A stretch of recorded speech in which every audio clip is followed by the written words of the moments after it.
Le scandale de la dépakine vient donc de changer d'ampleur. Les premières estimations faisaient état de 4000 enfants concernés par des troubles mentaux ou des troubles de l'attention liés à la prise de dépakine par leur mère durant la grossesse. Eh bien hier, l'agence du médicament a annoncé de nouveaux chiffres, entre 16 et 30 000 enfants atteints. Les parents concernés ont enfin le sentiment d'être écoutés. François Clapeau et Noël Vaille ont recueilli le témoignage d'une maman dans la Creuse. Victime de crise d'épilepsie, Angèle Podetti a longtemps été traitée avec la dépakine. Avant sa première grossesse, son médecin et son neurologue la rassurent, les risques liés aux médicaments sont écartés. Mais rapidement, après la naissance de Faustine, les premiers signes de handicap apparaissent. Aujourd'hui, le lien avec la dépakine est établi dans un rapport d'experts.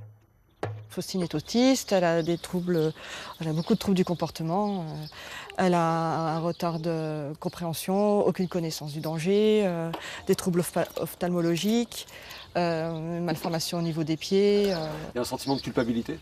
Oui, que j'aurai tout le temps, oui, même si je sais que je savais pas, mais malgré tout, c'est mon bébé.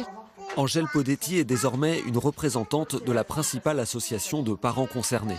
Elle se doutait de l'ampleur de l'affaire, mais le chiffre de 30 000 victimes potentielles publié par l'Agence du médicament représente pour elle une nouvelle reconnaissance. Maintenant, son combat est judiciaire contre les médecins qui l'ont suivi et contre le laboratoire qui produit la dépakine. C'est terrible, tout ce qu'on vit aujourd'hui, c'est un calvaire, voilà, c'est scandaleux, quoi.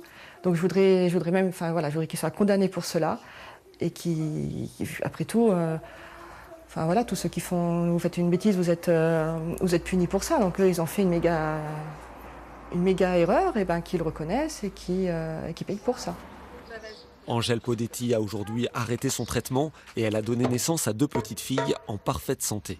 Elle souhaiterait pouvoir financer une aide pour la soutenir dans la prise en charge de Faustine, mais son parcours judiciaire s'annonce encore très long.